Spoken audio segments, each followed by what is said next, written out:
না। কিছুদিন ধরে এই ভিডিওগুলো দেখে আমি তো পুরোই অবাক হয়ে গেছিলাম। তারপরে ভাবলাম চলো বাড়িতে এই প্যাকটা বানিয়ে দেখি সত্যি এত সুন্দর কাজ করে নাকি। তো প্যাকটা বানানোর জন্য প্রথমে লাগবে হলুদটা প্যানে দিয়ে তারপরে একটু ভালোভাবে গরম করে নিতে হবে যতক্ষণ না হলুদটা পুড়ে কালো হয়ে যায়। তারপর হলুদটা একটু ঠান্ডা হয়ে গেলে ওপর থেকে দেবো একটু কফি, তারপরে দেবো হানি মানে মধু, তারপরে একটু টক দই আর একটু লেবু, আর বাস আর কিচ্ছু দিতে হবে না। এবার এইটাকে ভালো করে মিক্স করে নিলে আমাদের প্যাক তৈরি হয়ে গেছে। আর সত্যি কথা বলতে এই প্যাকটা লাগানোর আগে আমার নিজেরও বিশ্বাস ছিল না যে কিছু কাজ করবে কি করবে না, তাই আমি না ভাবলাম এক হাতে লাগাই তারপরে দেখবো অন্য হাতের সঙ্গে ম্যাচ করে কতটা ডিফারেন্ট দেখা যাচ্ছে। তো আমি এক হাতে লাগিয়ে কিছুক্ষণ ওয়েট করেছিলাম, 10-15 মিনিট ওয়েট করার পরে ভাবলাম চলো এবার জলে ধুয়ে দেখি। জলে ধোয়ার সময় তো প্রথমে কিছু বুঝতেই পারিনি, তারপরে দেখলাম ও মাই গড এটা কি হয়েছে। যতটুকু আমি এটা লাগিয়েছি ততটুকু পুরোটাই হাত ফর্সা হয়ে গেছে। এই দেখো,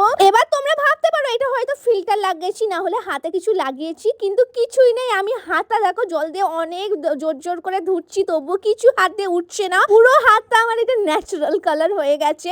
তোমরা নিজেরাই ডিফারেন্ট দেখতে পাচ্ছ কতটা হাতটা ফর্সা হয়ে গেছে। এবার আমি আরো প্যাক বানাতে চললাম, মুখে হাতে পায়ে সব জায়গায় এবার লাগাবো আমি। তোমরাও ট্রাই করতে